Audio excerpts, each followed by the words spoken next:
Vamos a hablar ahora acerca de la neuroplasticidad y la creación de hábitos. ¿Por qué es esto importante? Porque nosotros tenemos que empezar a ver a esos hábitos como aprendizajes.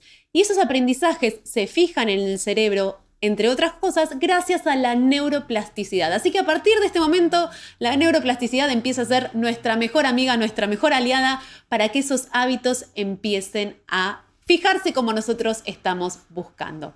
Pero antes de llegar a la neuroplasticidad, vamos a comprender un poco mejor cómo se logra esa neuroplasticidad y qué es la neuroplasticidad. Pero antes te tengo que contar que nosotros tenemos neuronas, que son las células nerviosas que están en nuestro cerebro, se conectan entre sí y forman redes neuronales. Una red neuronal siempre tiene una tarea asignada y una neurona puede participar de diferentes redes neuronales. Lo que estás viendo en pantalla es el cerebro en acción. Esto es una imagen real lograda por un electroencefalograma que nos está mostrando cómo ocurren esas redes neuronales y cómo interactúan entre sí y cómo se va iluminando el cerebro dependiendo del estímulo que esté observando en ese momento. Así que cuando nos preguntamos qué es la neuroplasticidad, nosotros tenemos que comprender que la neuroplasticidad es la capacidad que tiene el cerebro de generar y de regenerarse a sí mismo a través de las neuronas y a través de las redes neuronales.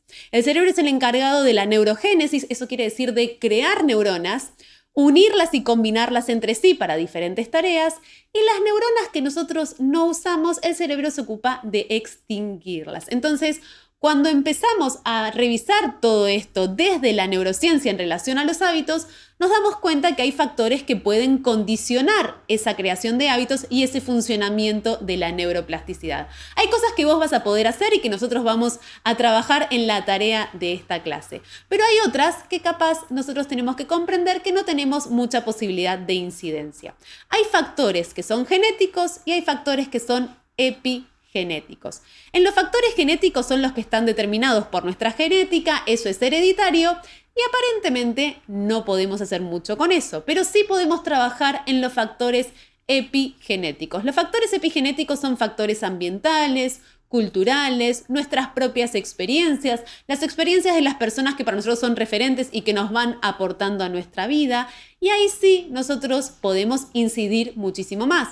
Por ejemplo, si nosotros pertenecemos o practicamos alguna religión, hay hábitos que van a estar relacionados con esas prácticas que serían distintos a personas que capaz practican otras religiones o que capaz no practican ninguna religión.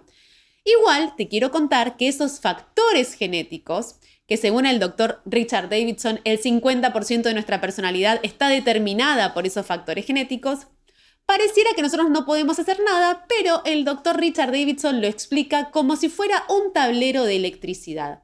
Son térmicas que uno puede levantar o bajar. ¿Cómo? A través de la epigenética. Entonces, una cosa es la predisposición que nosotros tenemos hacia ciertas conductas, comportamientos o estados de ánimo, y otra cosa es lo que realmente pasa a partir de esas actividades y esas acciones que nosotros vamos decidiendo en nuestra vida. Así que si vos estabas pensando en que para vos es imposible dejar ese hábito porque vos ya sos así, la neurociencia te lo refuta absolutamente porque nada está escrito en piedra gracias a la neuroplasticidad del cerebro.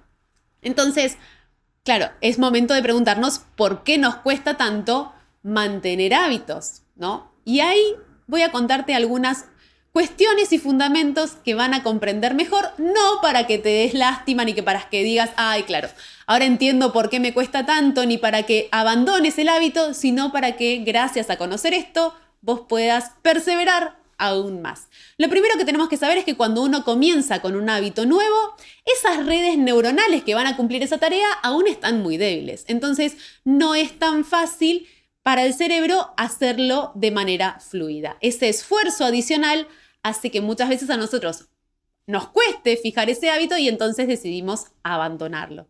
También nos va a pasar que requiere mucho más energía, mucho más esfuerzo, y eso tiene que ver con que el cerebro es elástico. Si ustedes agarran un elástico, esos que usamos para la ropa, cuando uno lo estira, el elástico tiende a volver a su posición original.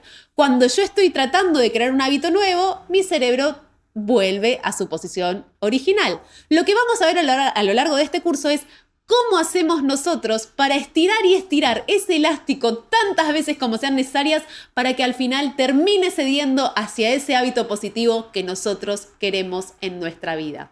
Entonces, te voy a contar ahora 3 claves y presta atención porque esto es una de las partes más importantes que tiene este curso. Te voy a contar 3 claves para que vos puedas fijar ese hábito que tanto querés en tu cerebro.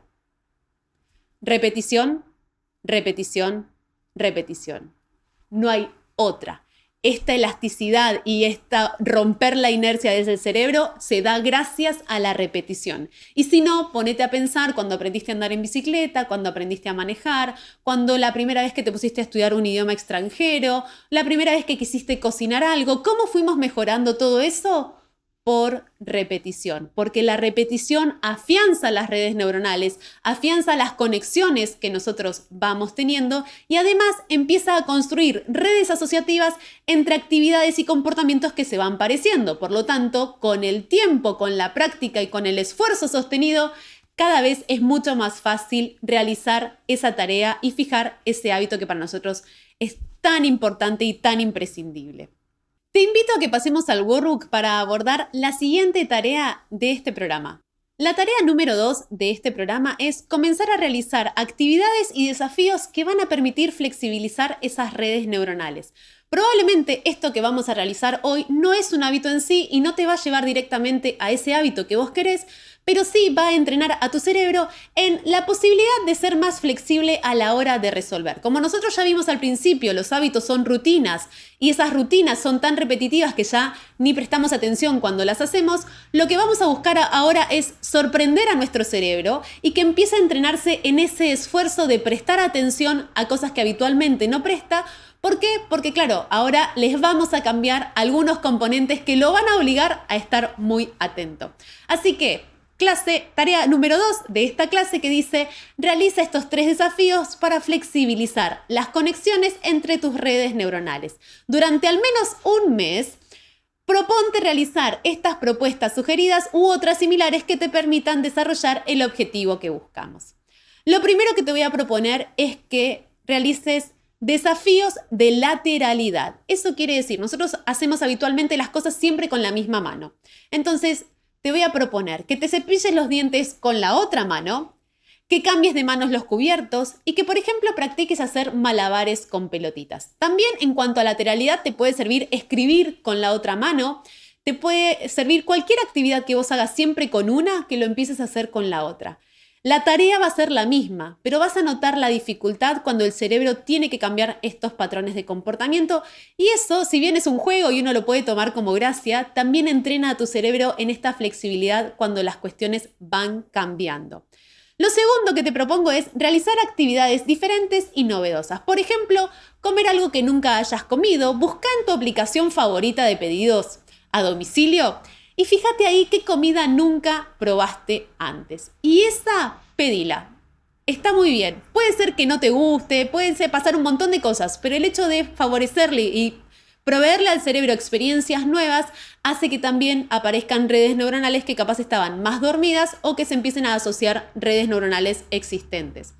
Cuando vayas al trabajo, cuando vayas al estudio o cuando vayas a la casa de ese familiar que siempre vas por el mismo camino, hacé un trayecto distinto, agarra otra ruta, dobla antes, pasea por otro lado, fíjate cómo vas a hacer para ir por otras calles, por otro recorrido, porque entonces tu cerebro te vas a dar cuenta que va a tener que prestar atención. Cuando nosotros tenemos muy automatizado no solamente el hecho de manejar, sino el camino que hacemos para llegar a un lugar, cambiarle todo eso al cerebro hace que empiece a tener en cuenta que los esfuerzos son positivos y que prestar atención es algo cotidiano. Y por último, te invito a que hagas algo que nunca hayas hecho. Yo te diría saltar en paracaídas, pero si eso no está dentro de tus posibilidades o no está dentro de tu agrado, fíjate qué podrías hacer que nunca hayas hecho. Capaz aprender un idioma, capaz tocar un instrumento, capaz conversar con algún vecino que nunca conversás, capaz realizar alguna actividad o participar de un grupo en el que nunca estuviste interesado,